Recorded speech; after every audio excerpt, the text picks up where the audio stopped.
இது நம் நம்பிக்கையின் நேரம். நீதிமொழிகள் 23ஆம் அதிகாரம் 18ஆம் வசனம்.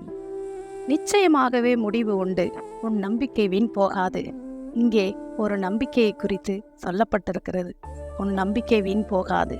ஏனென்றால் உன் எதிர்காலத்தை குறித்ததான ஒரு கவலையும் உன் வாழ்க்கையை குறித்ததான ஒரு ஏக்கமும் உன் இருதயத்தில் இருந்து கொண்டே இருக்கிறது. நிச்சயமாகவே ஒரு முடிவு வரும். உன் வேதனைகள், உன் கண்ணீருக்கு ஒரு முடிவு வரும்.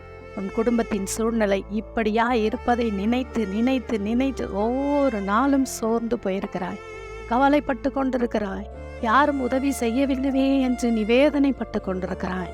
கர்த்தர் சொல்லுகிறார், நிச்சயமாகவே உன் கண்ணீருக்கும் உன் வேதனைக்கும் ஒரு முடிவு வரும். ஒரு முடிவு உண்டு. கர்த்தர் உன்னை விசாரித்து நடத்துவார். கர்த்தர் உன்னை விசாரிக்கிறபடினால் அவர் மேல் உன் பாரத்தை வைத்துவிடு. God bless you. கர்த்தர் உங்களை ஆசீர்வதிப்பார்.